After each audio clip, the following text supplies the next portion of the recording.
A moda, muitas vezes, é erroneamente rotulada como uma indústria fútil, superficial e desprovida de significados.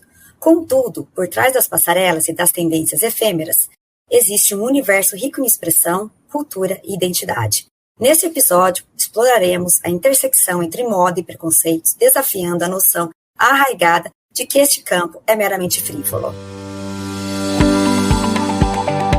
Neste segundo episódio da nossa segunda temporada, ao desvelar as camadas que constituem a moda, pretendemos questionar preconceitos arraigados, convidando os ouvintes a repensarem suas visões convencionais e a descobrirem o papel vital que a moda desempenha na formação de narrativas culturais e na desconstrução de estereótipos. Prepare-se para uma jornada de reflexão que busca desvendar a verdadeira essência da moda, transcendendo as aparências e confrontando a pergunta central: a moda é realmente fútil? Vem com a gente! Olá, Melissa! Olá, Lair, tudo bem? Tudo ótimo! Bem-vindo aos nossos ouvintes aí. Para o nosso segundo episódio da segunda temporada, quer dizer. Nossa segunda temporada, isso aí.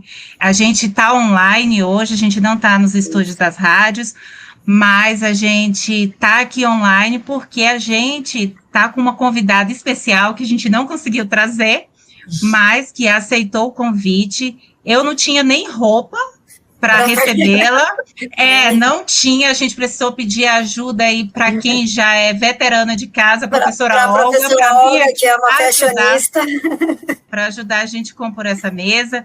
Então, queria dizer que a mesa hoje é composta aí da professora Olga, da professora Maria Cláudia. Vou pedir primeiro a professora Maria Cláudia, porque a professora Olga que já está junto com a gente, nos assessorando, mentorando nessa temporada. Vamos chamar a nossa convidada para se apresentar e dizer quem é ela aí na fila do pão. Bom, eu sou Maria Cláudia Bonadio, eu sou historiadora, né? Muita gente acha que eu estudei moda, eu falo, não, eu estudei história, graduação, mestrado, doutorado, toda a minha formação é nessa área, mas eu sempre direcionei as minhas pesquisas para a moda, né? Isso desde do meu TCC. Então, eu já tenho aí, enfim, quase 20 anos. 20 anos eu estou dando aula, quase 30, pesquisando esse tema, né? Então, eu comecei lá, ainda na década de 90, a me interessar por isso. E sou hoje professora da UFJF, onde eu atuo, né, na graduação em moda, no PPG em Artes, Cultura e Linguagens, onde a gente tem uma linha de pesquisa, né, que chama Arte, História, Moda e Cultura, não, como é que é isso, gente? Arte, Moda, História e Cultura, né, e também no PPG-H, que é o PPG em História, que eu passei a atuar no ano passado, né, então é mais ou menos isso, né, acho que uma apresentação mais rápida seria essa.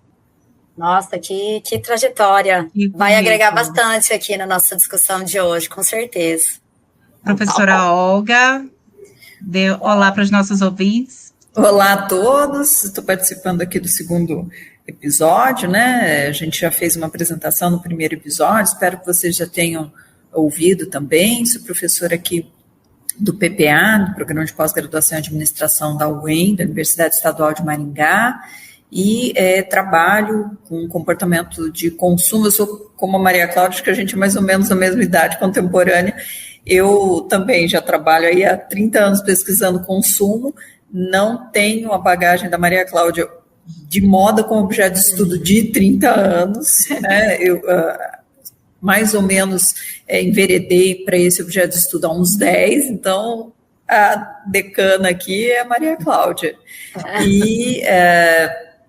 Mas é um assunto muito interessante, né, e muito, ao mesmo tempo, de interessante em termos de curiosidade, relevante pelo movimento que ele faz na economia, pelo número de empregos que gera, pelo prazer que proporciona para as pessoas na hora que elas estão adquirindo uma peça, utilizando, né, então, espero aí que o nosso bate-papo seja bem interessante hoje. Devolvo a palavra, meninas. Antes da gente falar, né, sobre essa associação da moda com futilidade, com algo, né, muito inútil ou frívolo, a gente acha importante relembrar alguns aspectos simbólicos da moda.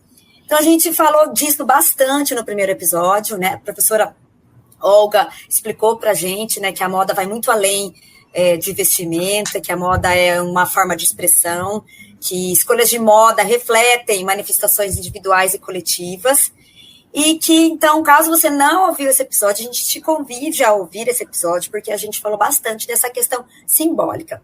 Falamos também da moda e da história, né, na construção desses processos simbólicos e como a moda e a história caminham juntos.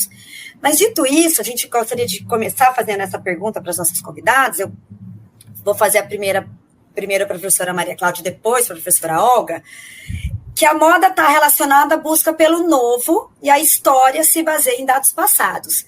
Mas como esses dois termos se conversam? Professora Maria Cláudia, por favor. Vamos lá. Né? Então, eu acho que eles se conversam em muito, né? Porque, de fato, se a gente parar para pensar, a moda é uma coisa efêmera, né? É cada dia mais efêmera, porque a gente tem hoje um ritmo, né, de produção, de consumo muito diferente, né, do que a gente tinha, por exemplo, antes da Revolução Industrial e mesmo após a Revolução Industrial, né? Então, quer dizer, eu acho que, primeira coisa, né, estão falando nessa questão de produção e de consumo, quer dizer, eu acho que a história da moda, ela é importante em alguns aspectos, né? Porque, primeiro, ela vai, né, fazer com que a gente compreenda até essa ideia de novidade, como é que ela se coloca, né? Como é que muda a ideia do que é novo? Quer dizer, né, para a gente, novo é uma coisa muito diferente do que era o novo, né, para alguém, né, no século XIX, porque mesmo diante daquela produção industrial, né, que vai mudar muito o ritmo das coisas, ninguém, né, adquiria, né, as coisas com tamanha rapidez, né, ou, sobretudo, peças tão descartáveis como é possível adquirir hoje, porque isso está tudo, quer dizer, interligado. A gente não pode pensar, eu sempre falo para os meus alunos, né, roupa era alguma coisa que constava em inventário, né? Hoje, o que consta em inventário? Casa, terreno, né? Coisa de grande, a não ser que você tenha uma coleção, assim, né? Que você seja, assim, né? A Audrey Hepburn, né? Que, enfim, realmente virou aquele ícone da moda, e os vestidos que ela usou, né? Quando são leiloados, realmente tem grandes valores. Alguém falece, e aí as pessoas distribuem, né, ali na família, quem quer ou doa, mas roupa é uma coisa que era um valor, era um bem de valor, tanto que para estudar, né, essa questão de como é que era o guarda-roupa das pessoas, aí, até, tipo assim, século XVII, XVIII, né, o Daniel Roche, que é um historiador francês, e mesmo aqui no Brasil a gente tem pesquisadoras que já fizeram isso, você vai o quê? Vai pesquisar, né, nos inventários. Então, aí você vai ver, por exemplo, que mesmo pessoas ricas, né, que aí pertenciam, por exemplo, à nobreza, à aristocracia francesa, tinha assim, uma mulher rica, dando um exemplo hipotético, porque eu não estou com o livro aqui para citar, né? Ela possuía, assim, 10 saias, 5 blusas, 2 espartilhos, né, 2 aventais, que eram um item muitas vezes de luxo, né, um avental não para o trabalho, mas para receber alguém ali, né, e 2 sapatos. Então, assim, uma coisa que hoje dificilmente, né, você teria, a não ser que seja alguém que esteja muito engajado nessa coisa de consumir, de fazer uma revolução pessoal para consumir menos, né, então isso não é dessa maneira. Então, eu acho que entender, né, até essa questão de como é que essa dinâmica da novidade ela vai se acelerando, né, e ela vai mudando, é uma questão, já que a gente partiu disso, né. Mas eu vou até ler aqui uma citaçãozinha de um historiador, né, francês, que é muito importante aí no século XX, que é o Fernand Braudel, que ele diz o seguinte, né, a história das roupas é menos anedótica do que parece.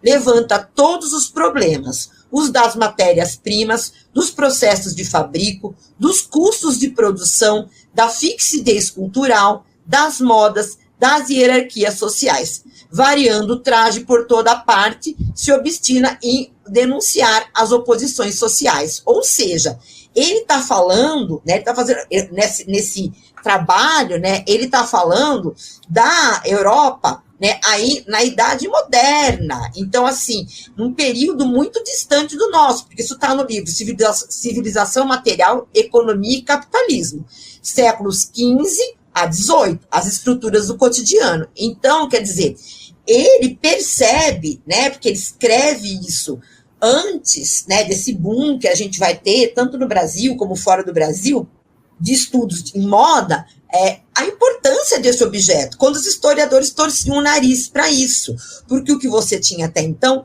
era uma história da moda, né, que o Roland Barthes vai chamar de inventariante, ou seja, que vai dizer, olha, agora a saia era assim, depois ela mudou, mas tá, e o Barthes pergunta, mas beleza, e aí, né? O que está por trás dessas mudanças? O que impulsionou tudo isso? Porque os historiadores do 19 nem era a preocupação deles, porque de modo geral eles produziam para quem, né, para artistas poderem assim, usar aquilo em pinturas históricas, terem essa referência, para o pessoal do teatro produzir figurino. Então não tinha essa questão, né? A gente não perguntava o porquê mudou, né? Então eu acho que quando a gente pergunta o porquê das mudanças, a gente percebe que é muito importante entender, né, estudar a história da moda, porque além disso, a gente vai ver também, por exemplo, né, assim, se a gente pegar hoje os livros de história da moda, esses livros ilustrados, que eu costumo chamar de manuais de história da moda,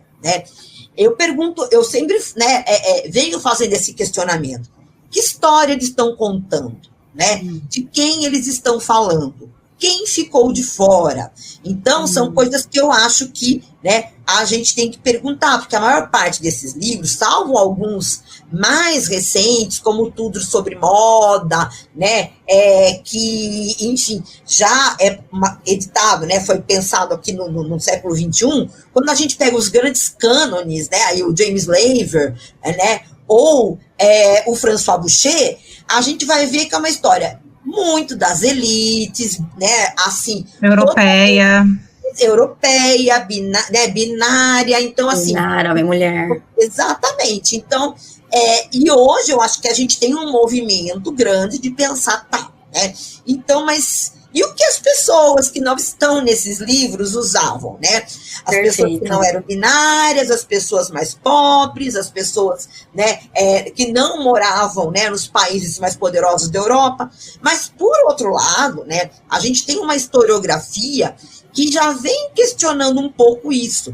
Como o próprio Daniel Roche, que eu já citei, sobretudo no livro O Povo de Paris, ele tem um capítulo, né, no qual ele vai falar de como é que esse povo se veste lá, né, no século XVIII, pré-revolução. E ele vai perceber uma coisa que eu acho que é muito interessante, que é o seguinte: claro que o terceiro estado estava revoltado, né, por conta da tamanha desigualdade, do tanto de impostos que eles tinham que pagar, mas, ao mesmo tempo, né, essa cultura da corte e a cultura de moda, que é muito impulsionada pela Maria Antonieta, vai fazer com que o comércio de segunda mão, porque aí ele tem todos esses dados, são dados numéricos, através dos quais ele vai estudar moda, né? Então, ele, tipo assim, prova, né, a partir de números, que você passa a ter mais roubo avaral, porque as pessoas querem se vestir da maneira mais adequada. Então, ele vai nos autos da polícia, né, para estudar moda, para tentar ver como é que as pessoas estavam se vestindo. Aumenta o número de comércio de segunda mão, porque com essa dinâmica de moda, então as pessoas não querem mais, né? Ou os próprios nobres que se endividavam, muitas vezes eles não eram ricos, só eram nobres, né?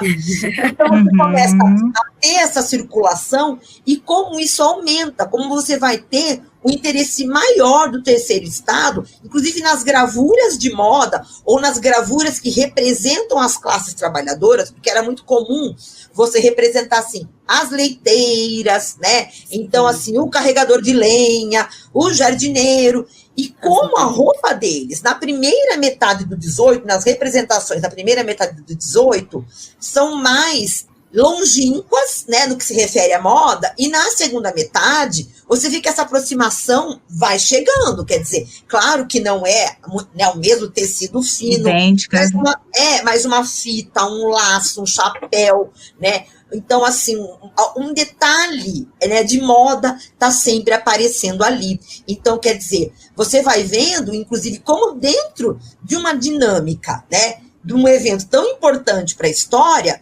essa questão de uma busca, quer dizer, claro que as pessoas, elas vão lá e quebram tudo, né, quando a Revolução acontece, tanto que a gente sabe que não sobrou quase nada do guarda-roupa da Maria Antonieta, acho que foi um espartilho, uma coisa assim, mas, na verdade, há um desejo de consumo por trás disso também, né? Sim. A questão da igualdade, né, ela também está no direito de poder consumir, quer dizer, né, claro, comer, ter melhores condições de vida, mas, quer dizer, essa dinâmica ela não fica de fora, claro que não era a principal reivindicação, né, não estou dizendo isso, né, não ceda para nos vestir. Claro, né?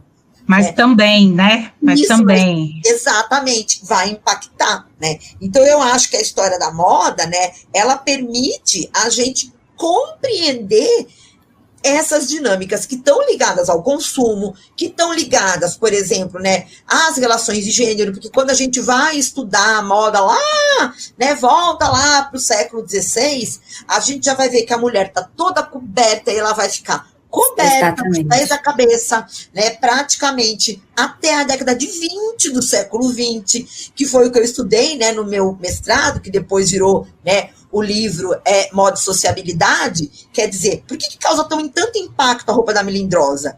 Porque as pernas, os braços da mulher durante o dia eram cobertos, sim, praticamente das mulheres das elites, né? Desde o século XVI, pelo menos, né? Ou até antes, na Idade Média, quer dizer, então, veja, né, o tanto, assim, por que hoje a gente escuta isso, né? Ai, mas olha a roupa que ela está vestindo.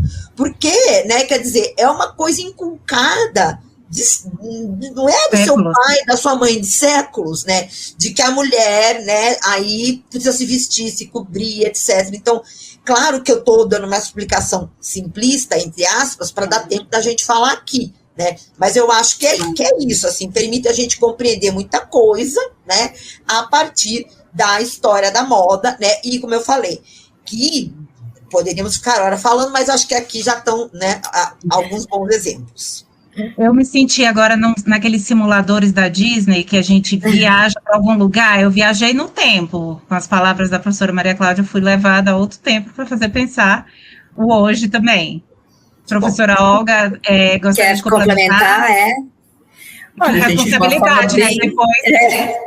Depois dessa explicação. De uma forma bem simplista, né? Claro, Maria Cláudia tem todo o domínio aí da parte histórica. Eu vou citar o que eu penso sobre história, de modo geral, e mais especificamente história da moda, para a minha vida, que eu acho que é uma coisa que dá para as pessoas também terem como referência. Como é que eu encaro o conteúdo de história? Como uma referência que ajuda a todos nós, né, a aprendermos o que foi feito de errado no passado, em todas as áreas, para eu não repetir, né? Afinal de contas, se eu consigo me instruir, aprender com os erros do passado, a tendência é que eu evolua, que eu não fique repetindo os erros. Então, é muito importante que eu conheça o passado exatamente para não repetir o que já se sabe que não dá certo. E para aprender com o que deu certo e também tentar reproduzir e aprimorar aquilo que deu certo. Né? Veja, a fala da professora Maria Cláudia é muito tocante no que diz respeito a essa ignorância dos povos, né? Olha, eu não só, quando eu entro numa guerra, eu não só desejo dominar aquele povo, mas eu quero apagar a história daquele povo, que é um comportamento mais, desculpe o termo, mas mais estúpido do que isso. Nossa, terrível. Assim, olha, se eu tenho ganas de dominar um povo, é porque aquele povo me chama atenção, me provocou alguma inveja, me provocou alguma admiração.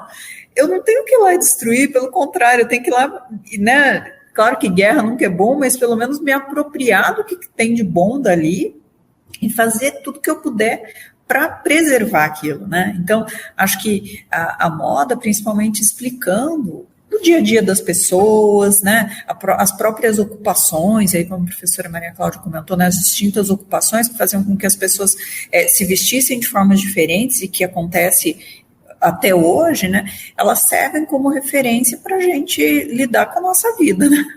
Com a nossa sociedade, fantástico, gente. A gente preparando a pauta também, a gente viu como a moda, ela tem uma forte associação com o comunicar, né? Então, a gente vê como a moda ela pode comunicar mensagens, protestos.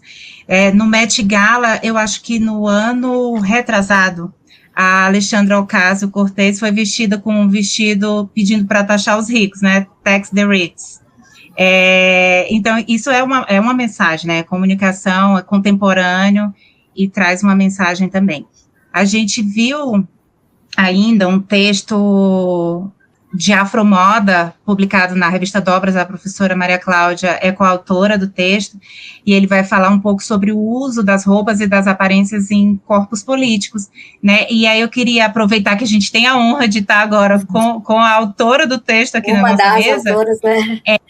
Autoras, a outra autora Lima, e pedir para a professora Maria Cláudia falar um pouquinho da motivação para a escrita desse texto, e aí relacionado com esse assunto que a gente está tratando hoje. Tá, joia. Então, na verdade, né, o texto ele é uma apresentação do dossiê, né, do mesmo tema, que apesar de eu ser uma mulher branca, né, eu resolvi, né, de uns tempos para cá, como editora da Dobras, falar, vamos usar esse espaço para falar também de temas urgentes, né? Então, muitas vezes, né, a gente tem a revista aí, tem hora que surge propostas de dossiê, tem hora que não surge, a gente tem que, né, se virar. E aí eu falei, não, acho que não aparecia ninguém para propor esse tema, e eu conversei com a Dulce, que é, sim, uma mulher negra, né, e falei, Dulce, vamos propor, a Dulce Lima, né, um dossiê sobre esse tema, e ela achou bacana, porque eu falei, olha, né, chega muito pouco texto na Dobra sobre isso, e a gente precisa, né, assim, dar espaço para essa produção, porque, né, ou fazer uma chamada mesmo. Então, o primeiro intuito foi esse, falar para os pesquisadores, olha, né, manda para cá. E aí, né, quando depois para apresentar os textos, a gente considerou importante falar de algumas coisas, porque a gente estava, né, num momento também, assim, pós toda aquela movimentação, né, de uma discussão aí sobre racismo na São Paulo Fashion Week, né, então, que os modelos recebem cachês diferentes, de valores diferentes, que algumas marcas, né, também não querem aí as modelos negras, então, essa é uma polêmica muito, muito grande, né, então, assim, então a gente achou que era o caso, né, aí de mencionar a respeito dessas diferenças dentro desse espaço que hoje no Brasil, né, por mais que a gente tenha influenciadoras, por mais que a gente tenha, né, enfim, muitas possibilidades, a São Paulo Fashion Week é um espaço muito importante, né? Então, pensar essa representatividade aí dentro de uma semana de moda, eu acho que é uma questão bastante importante. E outra coisa que eu quis, né, falar também aí, né, nesse texto, e que, como eu falei, dentro desse meu incômodo, né, aí com os livros de história da moda, foi uma contagem que eu fiz por minha conta mesmo, né, assim, em aproximadamente, mais de 10 livros, né, ilustrados de história da moda que eu tenho aqui em casa, para mostrar, assim, qual a porcentagem de pessoas negras que aparecem nas imagens desses livros. Então, você tem lá livro com 1.000 imagens, né? E você, dessas 1.000, tem 15, né? E, assim, muitas vezes é a Naomi Campbell, né? Assim, ótimo. Maravilha. Mas, quer dizer, e outras manifestações, hoje a gente sabe que o hip hop, por exemplo, tem um impacto enorme, né? A gente está num momento em que aquilo que começou lá na década de 80, né, nos Estados Unidos, enfim, aí né, nas periferias, com as bandas de rap, né, os grupos de rap, hoje isso movimenta muito o mercado, né? Então a gente está numa fase onde a gente tem, quer dizer, os grandes astros da música, ou alguns dos grandes astros, então, Beyoncé, Rihanna, que tem sua própria marca, né? Kanye West, que tem lá suas polêmicas, mas que a gente sabe que ajuda a vender tênis, ajuda a vender o que ele vestir, né? Então, quer dizer, a gente sabe do impacto, né, dessa cultura na moda contemporânea, né? Mais os livros que foram produzidos ali, né, no finalzinho do século XX, que a gente tem lá por 2000, 2001, 99, muitos lançamentos, né? Isso aparece lá, né? Mas ainda não está assim, dando talvez a importância enorme, né, que esse grupo tem para o consumo, porque isso hoje, quer dizer, né, até a gente vê muitas marcas de moda trazendo essa estética, fazendo releituras, né, chamando o Will Ferrell, né, para, enfim, ser aí, né, um estilista, um diretor criativo, que isso é uma coisa interessante, né, da moda, da gente pensar. A gente não está mais na era dos grandes costureiros, a gente está na era dos diretores criativos, porque é uma Chanel que ficou aí, né, fechou durante um período, mas era a Chanel, era o Yves Saint Laurent, né, então tinha os grandes nomes que ficavam décadas à frente da marca. E agora, na era dos conglomerados de luxo, né, no momento em que aquele diretor criativo parou de dar lucro, ele não é mais trendy, né, troca, sim. Troca. Então, troca, né? Então não é mais, né, assim. Mas, enfim, voltando para isso, então, eu quis, né, na verdade eu queria ter escrito um artigo também, ter enviado para o dossiê, mas eu falei, bom, vou pelo menos colocar aqui os dados, né, das coisas que me incomodam, porque realmente incomodam. Eu acho que, assim, para um estudante, né, e a gente também tem que se adequar às mudanças, porque não adianta a gente falar assim, queremos uma universidade pública mais plural, né, aberta, para depois a gente passar uma literatura que esse garoto não se identifica, né? Então, eu acho que assim, tudo isso foi me incomodando e eu tentei explicar um pouco lá no texto, né? Aí, por que eu achava que a gente precisava, né, repensar. E, inclusive, eu acho que assim, falar, ainda que muito rapidamente, de São Paulo Fashion Week, né, também é uma coisa importante, porque hoje, né, se a gente for falar de história da moda no Brasil, São Paulo Fashion Week já está consolidada, né? Ela, inclusive, pós-pandemia, ela fez uma revisão, né? Depois de todas aquelas... Um papel, né?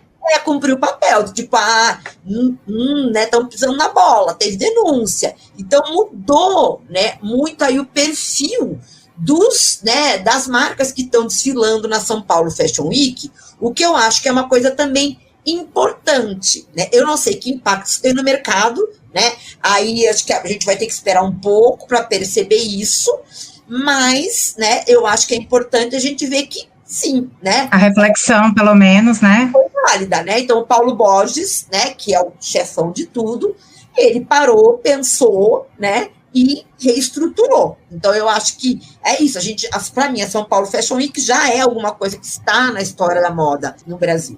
E a gente passando aí agora, né, para o próximo bloco de questões, a gente vem falar dessa questão do preconceito que existe com a moda, né? Então, assim, essa coisa que a moda é frívola, que a moda é superficial, que as pessoas que se dedicam à moda são pessoas, né, que não têm sem profundidade. Esse é um preconceito que paira aí, né? Que até hoje ainda a gente escuta uma coisa ali, outra coisa ali, né? A gente acaba e que é muito chocante, né, Mel? Porque tudo que a gente escutou da professora Maria Cláudia, nesses 2-3 minutos anteriores, é exatamente o oposto de tudo isso. Enquanto ela falava, eu só ia pensando, nossa, olha o papel da moda nisso tudo, né? A importância da moda quando a gente está falando aí de termos como inclusão, combate a preconceitos, enfim, né? Um mundo mais plural, mais diverso e realmente, eu acho que esse é um desafio.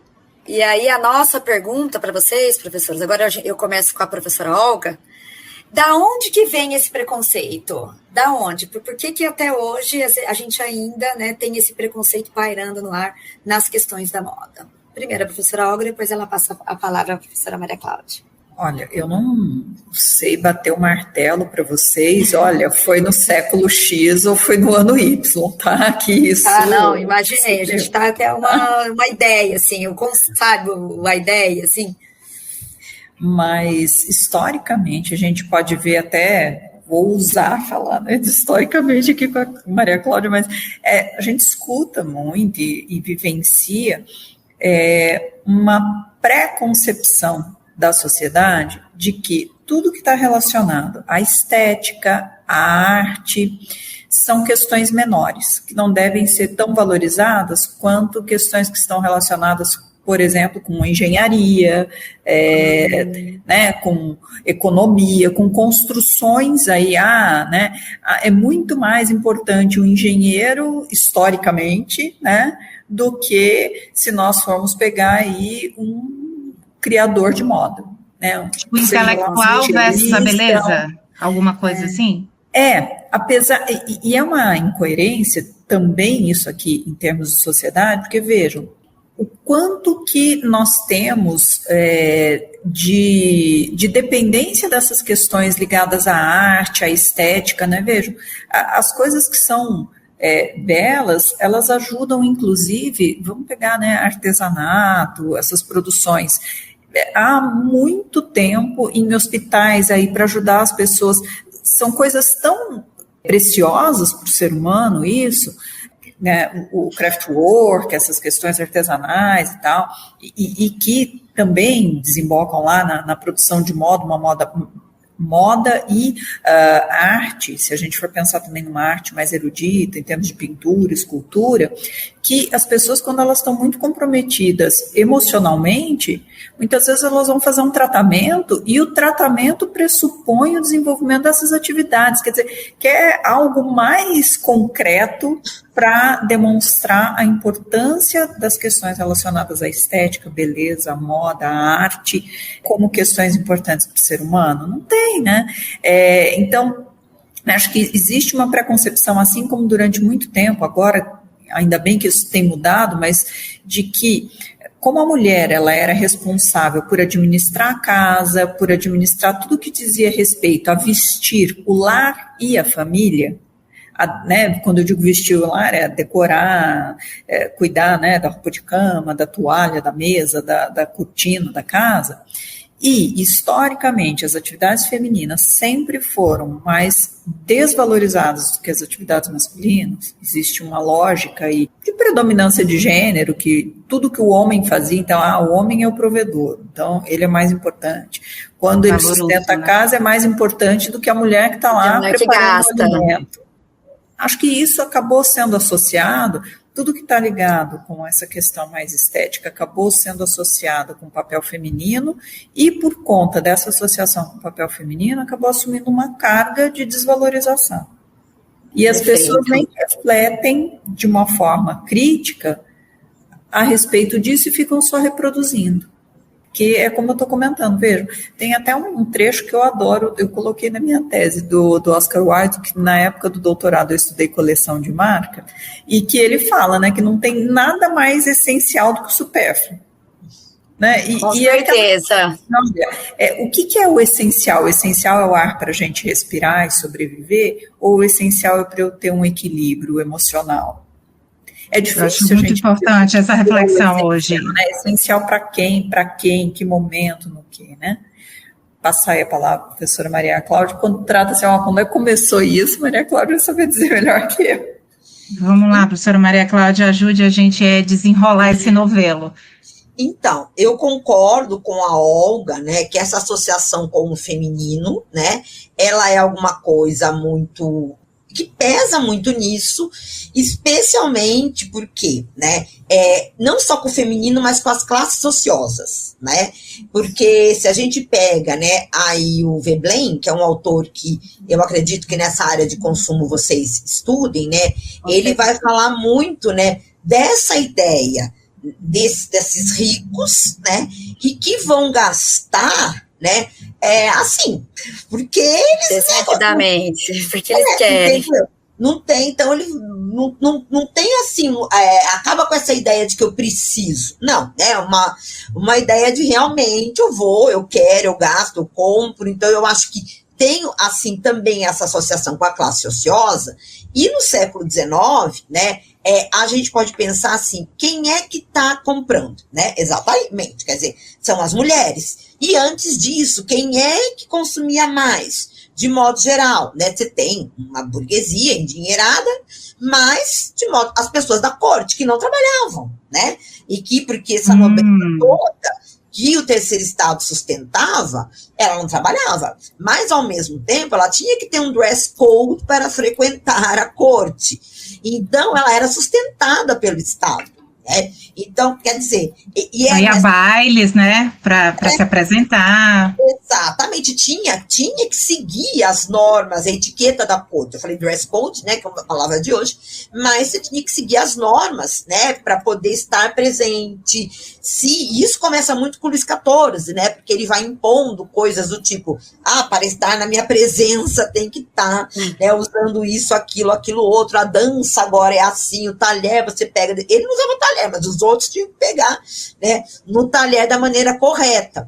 Então, você vai associando com isso, quer dizer, já vem uma carga, né, dessa ideia de um pessoal que não trabalha, que não faz nada, né, que vive às custas de alguém, e depois essa ideia, né, no século XIX, onde você vai ter, né, o homem pensando nas elites, né, para o trabalho, que ele é o homem de negócios, ele é o empreendedor, e aí a roupa dele fica uma roupa totalmente séria, né, assim, que claro que ele está ligado à moda e ele usa uma abotoadura muito elegante, o terno dele tem que estar no corte perfeito, a cartola tem que ser, porque a cartola muda de tamanho, a aba, não sei o que, muitas vezes, então ele tem que estar dentro da moda, mas de uma maneira discreta. Mas e quem é que brilha, né? Quem é que realmente chega numa festa? As mulheres. As mulheres. Então, eu acho que sim, Sempre. isso é uma coisa muito arraigada, né? Com essa ideia a gênero. Do feminino, né? Então, assim, e de um feminino que supostamente não fazia nada além de comprar. Não estou falando supostamente, porque a gente sabe também que não é bem assim, né? E que tinha todo um gerenciamento da casa, das coisas da vida, do próprio trabalho. E muitas dessas mulheres também escreviam, também tinham, né? Aí elas não são seres passivos, né? Então, acho que são coisas importantes da gente pensar. Então, se a gente vê até hoje, ainda tem muito essa questão, vocês que trabalham com pesquisas, né, estatísticas numéricas, não sei o quê, de a mulher que compra, a mulher que provém, né? Então, quer dizer, eu acho que tem aí muito, né, essa coisa, né? Então, e também, por outro lado, a gente saber, né, que existe uma grande exploração na produção do trabalho, né, a produção da moda. Então, a gente tem aí, enfim, desde do século XIX, que as mulheres, as crianças trabalhavam nas fábricas, nas indústrias têxteis. Então, eu acho que fica, né, aí sempre esse desequilíbrio, que não mudou, né, assim, porque senão a gente não estava tendo tanta denúncia de trabalho análogo à escravidão ainda hoje, né. Então, é como se, né, pessoas, sobretudo as mais ricas, tivessem aí, enfim, esbanjando enquanto outras trabalham. Isso não está errado. Por outro lado, na verdade, assim, existe sim esse aspecto político da moda, né, de manifestações, e aí voltando para São Paulo Fashion Week, por exemplo, eu acho que quando o Lab Fantasma, né, a primeira vez, não sei se é a primeira vez, mas quando eles fazem um desfile, né, que eles trazem todo um casting de corpos muito dissonantes, muitas pessoas pretas, gordas, de todo tipo, né? E eles falam, nós vamos fazer, né, com a passarela, né, o que fizeram com a cadeia, né, e com a favela e com a cadeia, né, encher de preto e favelado. Quer dizer, não é bem preto e favelado, alguma coisa desse tipo, encher de preto, é só isso. Então, quer dizer, eu acho que isso tem um impacto numa semana de moda que, num primeiro gigante momento, né, era muito elitista, por assim dizer, ainda que a gente sempre tenha tido estilistas que de repente traziam questões sociais, coisas desse tipo, né? Mas é um desfile impactante, que eu acho que marca, e ainda depois, né? Eu acho que em outra edição, o Fiote Irmão, né, do Emicida, é barrado na São Paulo. Então, sabe? E aí fora todos os outros usos políticos, assim, né, enfim, que vão desde a Suzu Angel até coisas mais amalucadas, do tipo a Ivana Trump usando uma jaqueta I don't care, né, para no momento em que as crianças que iam ser deportadas, né? Pelo amor de Deus, Deus, chocante. Foi sem querer, foi um sem querer esquisito. Não. E eu ouvi não é possível. Não é possível.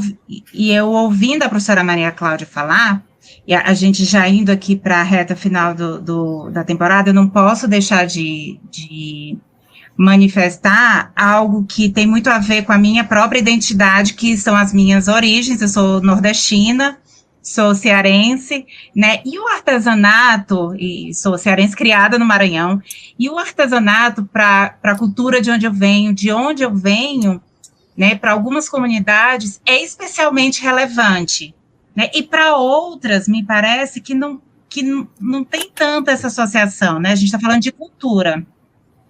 Por que isso acontece? Assim, eu não podia deixar esse episódio terminar, porque parece que eu falar do que é uma renda filé, o meu olho já mareja.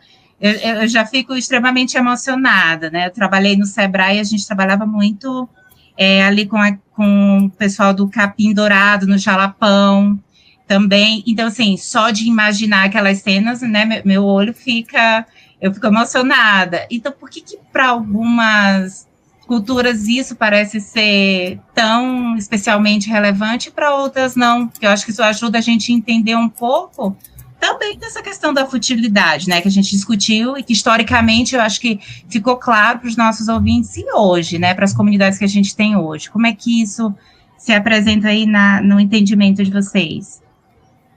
Se a professora Maria Cláudia quiser começar. Então, eu acho que, né, é muito diferente quem cresce, né, ou acompanha esse tipo de cultura, esse tipo de, né, de economia acontecendo ali, né, e para quem simplesmente às vezes não conhece ou ignora. Então, assim, o que eu vejo, por exemplo, eu falei na sala de aula, porque as passamanarias, né? Aí os alunos ficaram olhando assim para mim com uma cara de tipo, o que é isso, né? Então, eu acho que numa cultura, por exemplo, de fast fashion, tudo isso está excluído, né? Esse não é um valor para muita gente. Eu lembro de uma pesquisa que a Débora Cristi Leitão, né? Ela fez, que é uma antropóloga, que agora está no Canadá, ela tem um livro sobre consumo, e que ela fez numa comunidade, né? Lá no Rio Grande do Sul, e que eles produziam umas bolsinhas de artesanato, até eu cheguei a comprar uma dessas bolsinhas, elas eram muito legais, com, assim, nozinho, né? E aí, o que acontece? Eles conseguiam vender isso, né? Mas para quem era de fora, porque as pessoas de Porto Alegre não queriam usar aquilo, sabe? Então, assim, aquele artesanato que muitas vezes, para algumas pessoas, aquilo está ligado, né, a uma comunidade, alguma coisa que ela rejeita, né? Agora, por outro lado, isso é super valorizado enquanto objeto de luxo. Tá aí Marta Medeiros, que não nos deixa negar, né? Então, eu acho que, assim, para muita gente falta conhecimento, porque a pessoa quer pagar uma miséria, né? Será artesanato, né?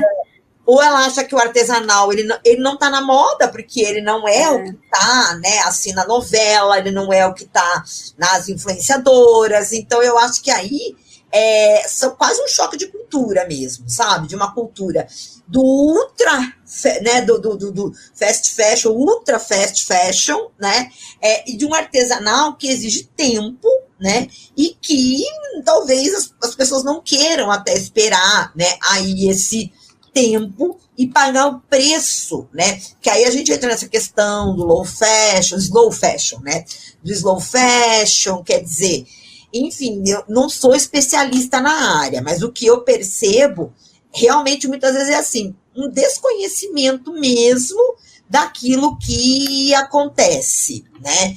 E uma valorização quando você vê a roupa da Maria Santa na novela toda bordada, fala, meu Deus, que incrível, né? Ou e da Patrícia Bonaldi, né? Da Patrícia Bonaldi, todo mundo acha maravilhoso os vestidos bordados, né? Exatamente. A gente, só pegando um gancho aí nessa questão das comunidades, a comunidade, né, do Capim Dourado do Jalapão, ela é extremamente importante economicamente para o estado de Tocantins. Não é simplesmente, né, uma questão de identidade cultural e de moda local. O governo de Tocantins fez todo um processo e hoje o capim, as peças de capim dourado, elas são exportadas e na Europa são vendidas a preços exorbitantes, né? Que eu sou prova disso, porque na Itália eu conheci uma loja que vendia as peças de uma marca de artesanal de Tocantins. De Tocantins, exatamente. Então, a gente vai, já partindo aqui para o nosso final, agradecendo as professoras. Esse tema, assim, é muito desafiador. Eu acho que deu para pensar, deu para a gente refletir um pouco, né, e os nossos ouvintes também, junto com a gente, do porquê desse preconceito, de onde ele vem, e ao mesmo tempo a gente perceber como a moda é muito mais do que isso, né, e a gente deu vários exemplos da nossa sociedade, de protesto, de identidade, de cultura, de comunidades, de como isso aparece para a gente. Então, para a gente foi um banquete aí, poder aprender, se deliciar com esse momento. Melissa, quer fazer alguma consideração? Não, quero só agradecer a professora Maria Cláudia, né, porque é muito interessante, que vem de uma historiadora, então veio com insights totalmente diferentes, porque a gente acaba estudando, né, cultura e consumo. Uma das coisas que a gente estava falando, só retomar um assunto que a gente falou, que a moda, a moda, a estética, a beleza, ela é uma questão mais feminina, mas uma das primeiras coisas que foi assim, que eu fiquei assim, embasbacada, foi quando eu comecei a estudar cultura e consumo, e que a produção é masculina e o consumo é feminino, né? E assim, então, porque o privado é feminino e o consumo é masculino. Eu fiquei muito, acho um tema que dá para a gente relacionar com essa questão da moda. Então, mas foi muito interessante ter a professora Maria Cláudia, né, trazendo essa perspectiva de historiador, trazendo outros autores. Anotei vários autores aqui que eu nunca li, que, né, quero me aprofundar aí para os próximos episódios. E é isso, gente. É agradecer mesmo. Professora Olga também, professora se Olga, quiser que tá dar com a um gente. Tchau. Obrigada pela presença, pela participação. Só para a gente encerrar, queria para vocês deixarem qual é a dica cultural para vocês, e a gente coloca um post lá para os ouvintes e as pessoas que estiverem aqui acompanhando a gente poderem ir lá. Então, professora Olga, sua dica cultural é? Bom, eu já vou, para encerrar a participação, agradecendo também o convite, agradecendo o aceite também da professora Maria Cláudia. Foi ótimo aí o nosso bate-papo. Minha dica cultural é um filme, que é um documentário que tem na HBO. Eu já estou até me corrigindo, porque no primeiro episódio eu citei lá uma outra série, vocês falaram, onde que está passando? Eu falei, ixi, não lembro onde é que eu assisti, mas essa daí eu tomei o cuidado de procurar. Que chama Suited. Eu não sei se é assim que pronuncia, tá? Que é um documentário de uma marca que se propôs a desenvolver ternos para homens trans, dentro da particularidade dos corpos, né, dos homens trans. Então, e traz uma série, como é um documentário, uma série de entrevistas, depoimentos lindos, assim, bem comoventes, sabe, de homens que iam se casar e estavam super preocupados, porque eles queriam um terno que ficasse bem neles, tá, para eles aparecerem bem, e não conseguiam encontrar.